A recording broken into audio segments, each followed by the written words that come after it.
Oh, shoot. I'm all out of nails. Oh, here you go. Piggy, no! Welcome to my channel. Number one victory. Hi, it's me, Beatfox. Just before we begin, Audacity decided to not record half of this video's audio for some reason when I went to export it, so I had to redo half of the video's flippin' audio again with no script whatsoever. Oh boy. Anyways, enjoy the video. I'm gonna be all up in your feet. Welp, that was a journey. Just over a year ago, to this day, I decided that I was going to cover My Little Pony Equestria Girls, and thinking, well, me and my friends are gonna watch this and nobody else is gonna watch it. Who cares? And holy Jesus, too many people watched it. Like, oh my god, this is insane. And that's what led up to this video right here. Over the course of the year, I decided in early February, I was gonna watch and cover every single Equestria Girls movie ever made, with the last one being the final Equestria Girls movie, My Little Pony Equestria Girls, The Legend of Everfree. Good god. I genuinely haven't felt this much pain watching a movie since the first Equestria Girls movie. This might be one of the worst Equestria Girls movies I have ever seen, and I'm not even kidding you boys. This one was pretty bad. With Hasbro keeping this yearly tradition, decided to make a fourth and final Equestria Girls movie before moving on to its different style approach for Equestria Girls moving forward in the so-called EQG specials and shorts, for better or for worse. My Little Pony at this point in time had 6 seasons, and I think that people were kinda getting tired of these movies at this point. Not only that, they wanted a real pony movie. And what I mean by real pony movie, I mean the movie we got the following year, My Little Pony, the movie. And well, let's just say, I'll save my thoughts on that one for another day. And while Equestria Girls had its own diehard fan base, well established at this point, some even preferring it over the main show, you can't really deny that the approach of a movie every single year was starting to get a little stale. But enough wasting time. Will Sunset and Twilight be the saviors of this movie like they were last time? Will Equestria Girls end in a satisfying and conclusive way? Let's find out, shall we? Can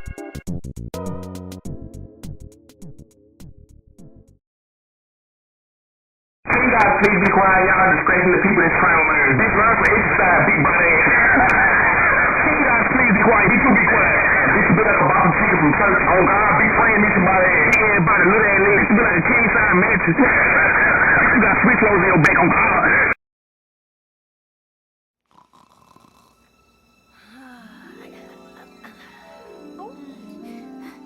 No, it can't be. It isn't true. Twilight.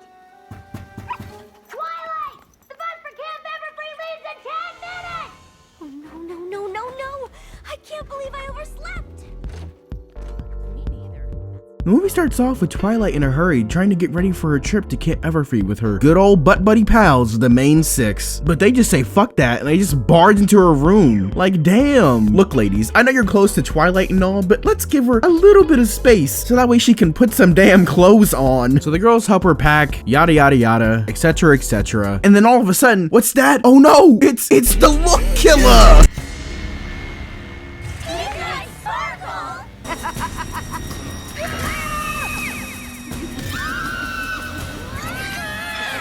Oh my god, they just died. Midnight Sparkle just killed them. What the fuck? This is a great way to start off the movie. Holy shit. She packed them bitches the fuck up out the way. God damn. But it actually turns out they're on a bus ride to Camp Everfree right now, and Twilight wakes up from a nightmare that she's having while on the bus to the campsite. You know, this is a great hook and all for the movie, but then this stupid song plays, and it's really bad. I think it's by far the weakest opening song to any Equestria Girls movie so far. There's no life to it. There's no, for example, the rock star energy that the the opening that Rainbow Rocks had, or the marching band feel of friendship games. It's just there. So as the girls arrive to, hey, is that Mordecai? Anyways, so as the girls then arrive to Camp Everfree, they're talking about what they want to do this weekend at the camp. Some people want to go nature walking. Some people want to go foraging. Rainbow Dash wants to go rock climbing. You know, typical camping shit. I don't care. The school then arrives at the camp courtyard to meet their counselors for the weekend. This is where we meet the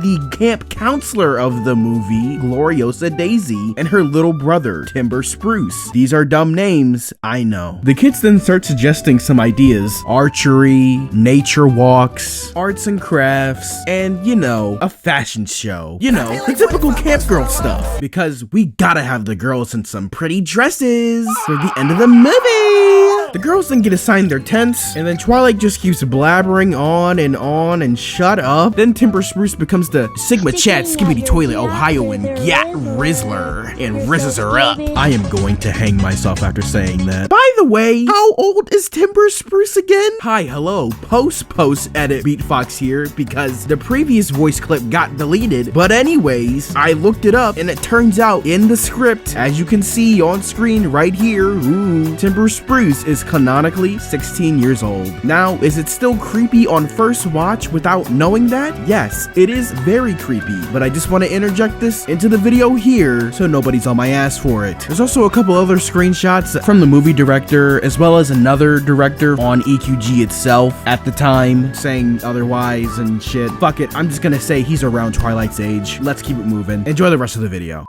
So as the girls pick out their tent situations and are getting everything sorted and are about to unpack, what's that? The big bad villain comes in. And he's mega corporate. Just like Hasbro when they claim my videos on Equestria Girls. But don't tell them I told you that. So after she tells him to fuck off, we then cut to the lesbians, Rarity and Applejack, talking about how Rarity convinced Gloriosa to let them have a fashion show at a camping site. Why do I even bother giving this attention in my videos? I don't know. But then we cut to Sunset and Twilight talking about the last movie and how Twilight still feels awkward about people just accepting her, even though it wasn't necessarily her fault. You know, I like how this is giving shades of the second movie and how Twilight is going through her own redemption arc, like Sunset did in Rainbow Rocks. That wasn't your fault. Principal Cinch is the one who encouraged you to try and use all that magic to win the games for Crystal Prep. Except it's different this time. You see, in the previous movie, Twilight doesn't need to be redeemed because she was already good. She was just misguided on the wrong path. Although Sunset sees that it's a different perspective, she can relate with Twilight in the fact that they both did wrongdoings and are trying to be better people after the fact. On how it's not that easy just accepting that it happened and moving on. There will be adversity and there will be mental struggles about your past and how you severely messed with people. Also in the scene, Twilight reveals that all of a sudden she now has magical powers to levitate things. And it's very interesting that you can see the reactions on both of their faces when they both find out that Twilight has these magical powers. Look at Sunset's and then look at Twilight's. Sunset loves it, but Twilight hates it. And that makes sense because she explains to Sunset that she doesn't want her other friends to know that she bought some magic with them on the trip, even though this is supposed to be a magic-free vacation. So she just tells Sunset, hey, don't tell anybody, alright? And then Sunset's like, alright, but it's not really that bad if you think about it. Then after Twilight and Sunset's therapy session, Sunset then bumps into Gloriosa, and then she hears voices in her head, which will be important for later in this movie. Then Sunset and Flash then have a real moment about, you know, maybe you should move on from your horse waifu. Just a thought, Flash. She's not coming back anytime soon, buddy. I'm surprised they even gave him any screen time at all in these movies. At least he accepts his fate now, and that maybe I shouldn't go after horse girls, literally. We then cut to Fluttershy and Twilight at the dock when Twilight almost falls through the dock and Timber catches her, and then Celestia, Luna, and Gloriosa then decide that it's too dangerous for the students to be on for the rest of the trip. Then Applejack then suggests that they build a new dock for future campers to enjoy as a gift to Camp Everfree, and then Gloriosa agrees. Then then Timber rightfully gets mad and saying that these are kids. Why are you making the kids replace the dock? And gets mad at Gloriosa. Sunset then notices this and then gets oddly suspicious about what's going on between Timber and Gloriosa. Because once again, this is the only smart person in the entire Equestria Girls series. So after some boring dock building, we then cut to the students at the campfire, and Timber decides to tell his story about the legend of Gaia Everfree. Ooh. Alright, so let me give you the rundown. Timber says his great-grandparents apparently came to this forest and decided, you know what, this will be a great campsite. And so they were making the camp until one fateful night when an actual tree just lands on their house. They run outside and then they find Gaia Everfree. Is this the look killer? Timber's grandparents then beg and plead Gaia Everfree to let them build their campsite on this beautiful forest, and Gaia Everfree agrees, but she says one day that she'll come back and take what's rightfully hers. And then Gloriosa comes out of the woods all mysterious like, geez, I wonder why. And then Rainbow Dash brings up a point that could Gaia Everfree be a creature from Equestria and they may have to deal with in an epic climactic battle? Yeah, probably. And then Rarity just insults Twilight to her face again like they do in all of these movies where they say what previously happened and then they'll be like, oh, no offense, like a fucking dickhead. We link to Twilight having a nightmare about Midnight Sparkle when all of a sudden she wakes up not only herself but Sunset, and also reveals that she's still having problems with dealing with the fact that she was Midnight Sparkle. There's even a part of the scene where they're at the dock and Sunset's like, you know, it's not that bad, and as soon as Twilight's about to respond, a boat then crashes into the dock, causing her to doubt herself even more. I even like the subtle moment where Twilight's like, I didn't do it, and then Sunset's like, no,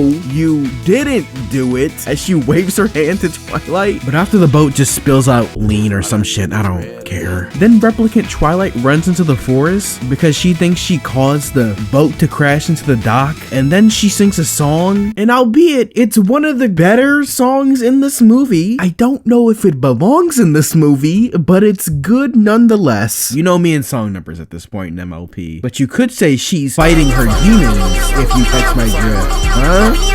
Alright, whatever. We then cut to Sunset trying to look for Twilight in the tent, but she's not there. She then tells Spike that her and Twilight need to talk about her magic powers. So then they both go look for Twilight in the forest. But then it turns out she's just awkwardly flirting with Timber again in the forest. We then cut back to the gang rock climbing when all of a sudden, after an earthquake hits, it turns out the other members of the main six now have magical powers. So then the rest of the gang meet up with Pinkie Pie and Fluttershy to explain what happened. And it turns out that being at the camp supposedly gives the girls these new magical powers, and they possibly hint, could it be Gaia Everfree? Yeah, maybe. We then cut to Sunset waking up from her sleep when she sees Twilight's not in her bed and is running off into the forest. So Sunset puts on her shoes and then chases after her. She then confronts Twilight in the forest, being like, yo, why are you running away?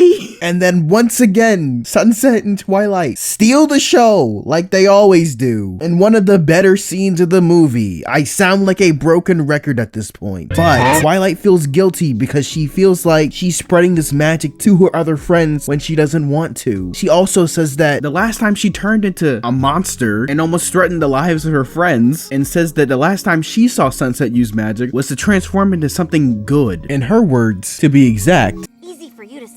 Magic turned you into something beautiful. And I just want to point out that if these movies didn't have any of the Sunset and Twilight inner dilemma, relationship, drama, struggles, literally anything about this dynamic, these movies would be far off worse than they normally are. This is a good idea, and it is, unfortunately, the only good idea or thing that I care about in this movie right now, because the rest of it is just boring camp stuff that I just don't care about. But I at least care about this. But then after Sunset convinces Twilight to stay at the camp, Timber then finds them in the woods and then decides to take them back to the campsite. But just before he takes them back, Sunset then realizes that she sees the sparkling powder in his pocket from the boat and the ground earlier. But she tells Spike that she doesn't want to tell Twilight just yet because she doesn't want to hurt her feelings. Okay, I hope this doesn't backfire, Sunset. We then cut to, which is, in my opinion, one of the only funny scenes in the movie by far. So the rest of the main six are building the dock, and then Rainbow Dash is walking towards Applejack with a bunch of wood that she gathered, and then Applejack's then like, hey, can you bring the wood over faster? And then Rainbow Dash is all like, sorry, I can't go fast. And then Applejack is like, oh, boo fucking who? And then Rainbow Dash then does this. Whether intentional or not intentional, I don't know why this is so funny to me. Just this jerk off hand. And then on top of that, we have this scene. Oh, shoot. I'm all out of nails. Oh, here you go. Piggy, no! What? Oh, do you think the nails would explode like the sprinkles? Wow, glad that didn't happen, huh? Why the fuck does My Little Pony Equestria Girls have a fucking nail bomb reference? What the fuck? And then to cap it off, we then have Sunset then touching Pinkie Pie's mind.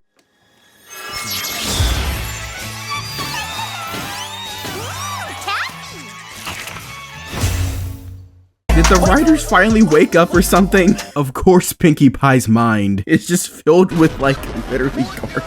Hey, you think Pinkie Pie watches good irony or some good old Arab funny videos? And then after that funny scene, then Sunset starts to sing a terrible song. Oh, brother. This is one of the first Sunset L's I've ever seen. Oh my fucking god. I don't care about this fucking doc, please! So one doc song number later, Sunset then decides to go tell Twilight about the fixed doc and to convince her to use her magic more. But then on her way to tell Twilight about the fixed doc, she then starts to snoop around to hear the conversation from Gloriosa and Timber. Sunset then chases Timber through the forest and then sees him go into some rock cave and then texts Twilight to come here as soon as possible. Twilight then meets Sunset at the location and then they go inside the cave. And as they go into the rock cave, Sunset feels like there's equestrian magic in this cave. But then plot twist, it's Gloriosa and oh boy, I'm gonna need a second for this part. Fuck. Okay, so here's what happened. Alright, so basically Sunset touched Gloriosa's hand, and the backstory is Gloriosa was behind on some payments to the park to Filthy Rich. It's fucking you, dumb nigga. Basically started crying to say, please, please, can I keep the park? Because it's a part of her family tree, essentially. And then Filthy Rich was like, alright, I'll give you till the end of the month to pay off the bills, or else I'm making it at a fucking mall or some shit, I don't know. She gets depressed, then she sees like some magic fly into the cave, goes into the cave, touches the stone crystals to give her magic powers. Her and Timber then have an argument about the magic powers, and I guess she tries to make this the best weekend ever at Camp Everfree by quote-unquote helping the kids, by almost killing them by pushing the boat and doing some other stupid magic shit that is very, very dangerous. Then Timber and Gloriosa get into another argument, and then Timber's like, you have to let it go. Please, you're about to kill these kids. And she's like, fuck no, baby. And just ignores him. And now flash forward to the present, where she's convinced that she's gonna save the camp by using her magical crystal bullshit. She then traps them in the cave and then heads towards the camp. This is the worst plan I've ever seen one of these Equestria Girls villains have. You still have to pay the Mega Corpo Man money. Getting plant powers like that bitch from fucking Sky High is not gonna change anything for you, Gloriosa. But this villain plot twist, oh my bad, quote unquote plot twist, doesn't need to be here. It is completely unnecessary. So then Gloriosa shows up back at the campsite and then entraps everybody into this plant root dome thing and then does a song number explaining her plan to save the camp. I can't be fucking asked anymore. This movie is so terrible. Oh my god.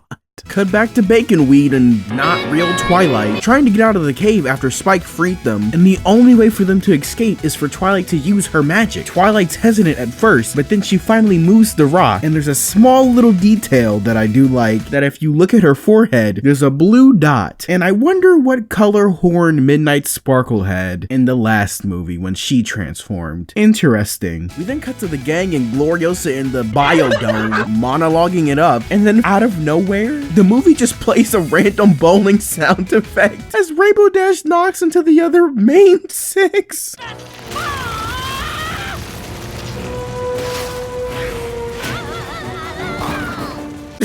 Why was that needed? Why? You could have used any other sound effect. Nice cock! And Sunset and Twilight pull up to the outside of the dome and they can't get in. And then Sunset tells Twilight to unleash the magic inside you. Now they're inside and then they get trapped in one of the plant dome things, which they could have easily avoided if they just didn't stand there. But whatever, I guess. And then Sunset's all like to Twilight, you have to unleash your inner magic, Twilight. And Twilight's like, no! What if I turn into Midnight Sparkle? And then Sunset's all like in response.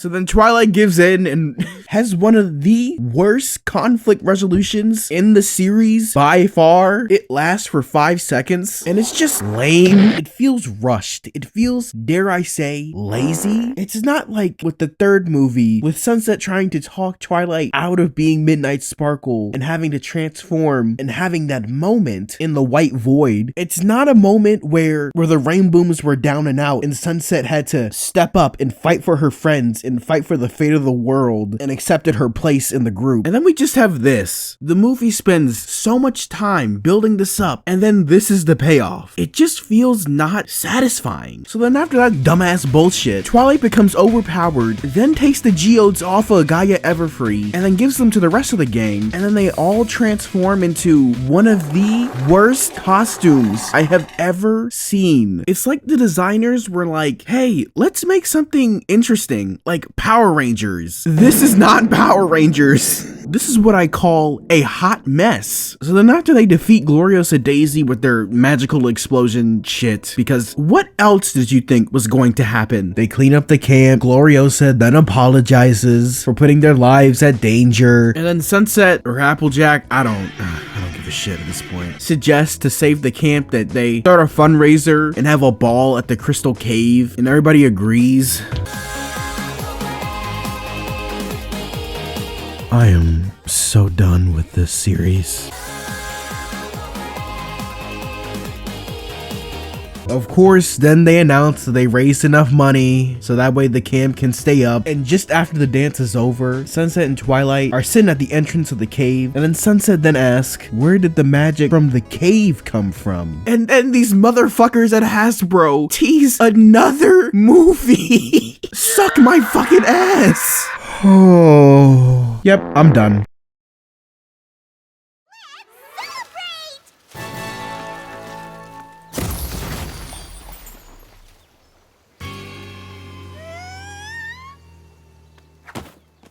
Shit, piss, fuck, cock, pee pee, wiener, butthole, wee wee, suck, fart, fairy, hairy, poopy, scooby, pee pee, poopy, doopy, loopy, fuck, nut. Thank God it's over. I am so done with Equestria Girls right now. And I think in large part, it's doing the fact that I'm just done. I'm just done with Equestria Girls at this point. I've talked about this for over a year. 4 times now, and every time I watch one of these movies, there's only been one reason as to why I kept watching them, and it's because of Miss Baconhead herself, aka Sunset Shimmer. And I think the reasons as to why I ultimately don't think this movie is good, the story in the movie doesn't compel me, and I just don't like the setting of this movie because I don't think it's appropriate for the story they're trying to tell with Twilight in this movie. If you wanted to do a Twilight redemption arc story in the 4th movie, why wasn't it just done at Canterlot High? I get that this camp is filled with mystery and magic, but it's just kind of disappointing when you see that the villain is just Gloriosa. It's kind of predictable, and so what you end up with is one of the most safe Equestria Girls movies, and I think that just leads to being such a bore to watch. Sunset and Twilight, as great as they were in the last movie, it wasn't hitting the same as it once did before. It's still good, it's still serviceable, but I feel like Sunset takes a back seat in this movie, even though she's the one trying to figure out who Gaia Everfree is. That's just me though, I don't know. But yeah, it's kind of disappointing that there were no more movies after this, and Equestria Girls was just relegated to having specials and shorts. It's sad that Equestria Girls went out with a whimper instead of a bang, but oh well, is life. And yes,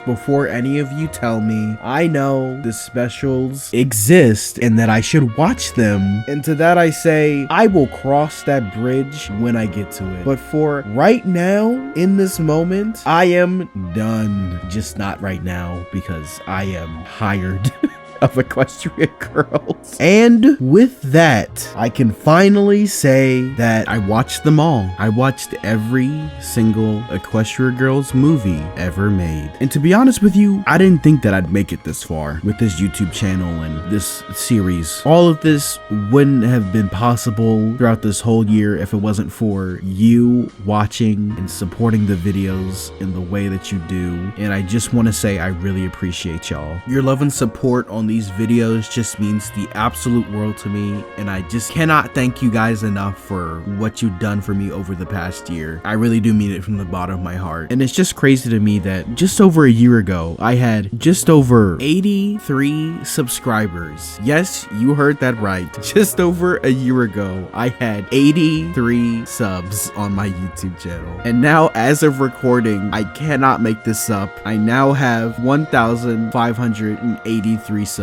I gained over 1,500 subscribers within a year. That's just insane to me. And yes, I know it's not like the super big numbers that these other YouTubers are hitting, like 50,000, 100,000, a million, etc. But like, to me, this means a lot, you know? And I just want to say thank you. Thank you so much for what you've done over the past year. It means a lot. But anyways, I hope you enjoyed the video, and I love you guys. Thank you. All right. Bye-bye. Oh yeah, before I go, one more thing. It's really important. I swear it's really important, guys. Stand BK the ruler, stand BK the ruler, stand BK the ruler. I can teach you how to swag like Bruce Santana. You a bad bitch. Send me pictures of your tatia. Oh! Feet.